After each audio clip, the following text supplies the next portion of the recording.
Yes, so if you look at the degradation hotspots within the region, so this is the Cherangani, but if you look at this area, that area over there, where we are having some bulb, there's some bulb area. So that is this area actually, which has been zoomed from there. Then we've gone to the area that is really affected. We have the Ebogut block and the Leland block in West Pokot. We also have these other two blocks that are Kamatira and Toroket. So we have really to start from there. That is very degraded. And so next is the erosion map. It is in sync with the hotspots, and therefore we are saying that we need to restore that ecosystem. I think we can go to the next in figures. I think we can be able to see that 77% of the highly eroded areas are in Embobut and Leland, and therefore the need to start from that area. Next is the landslide susceptibility, which follows the hotspots again. Are also hotspots for landslides. Hotspots for degradation are also hotspots for landslides. Now, the opportunity. This area that has a crisis has an opportunity, and it has the potential of supporting various programs and supporting various investments within the region. And we are saying that when we restore this ecosystem, then we support the community in terms of its economic transformation.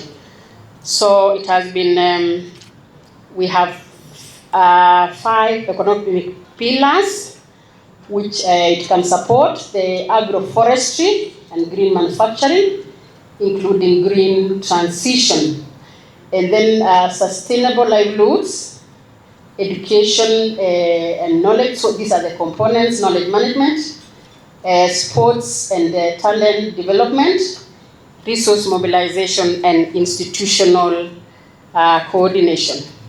So if we do, if we manage to deliver on these 5 pillars, then we'll have an healthy ecosystem, green jobs, among many others.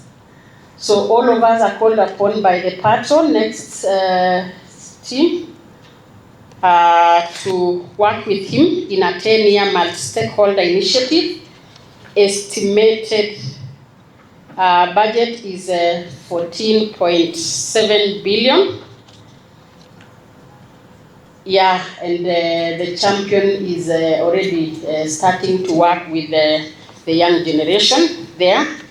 Honorable Onesmus Kipchumba Murkomen, the patron of the Cherangani Hills Restoration Program. Now, the vision for this program is to have a thriving, resilient ecosystem where water flows freely, biodiversity blossoms, and communities flourish in harmony with the climate. With the objective shown there, and the core principle is collective action. All of us must work together to ensure that that is done in a whole of government, whole of society approach. And it aligns with the national and international priorities, the various conventions that the ministry is working on. And so finally, we go to the programs. Yeah, I think we go to the next. Let's leave that one. We go to the next because, yes, thank you. So within the next 10 years, then these are the things that we are talking about, what Cherish can be able to deliver. I think we go back to the, just before that. Yes, we are looking at delivering over 100+ billion of private and blended finance being leveraged, including having everyone on board, market linkages, and mobilizing resources amounting to 14.7 billion. Next is we are the main program is the restoration, and we remember the area that we talked about, and climate resilience programs that we have shown over here, including having Mazingira clubs in schools where we are inculcating conservation culture in the young generation, and again irrigation programs to support livelihoods. And we are looking at creating over 500 green jobs among many other livelihood support programs. I think because I've talked about that, we can go to the next.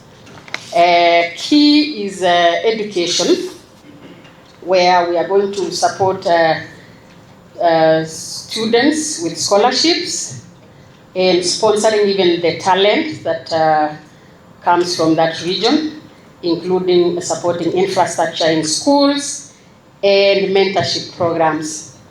We can go to the next is the various sports and talent development activities, like the peace building programs and developing where these people can be able to train. Implementation model is a whole of government, whole of society approach.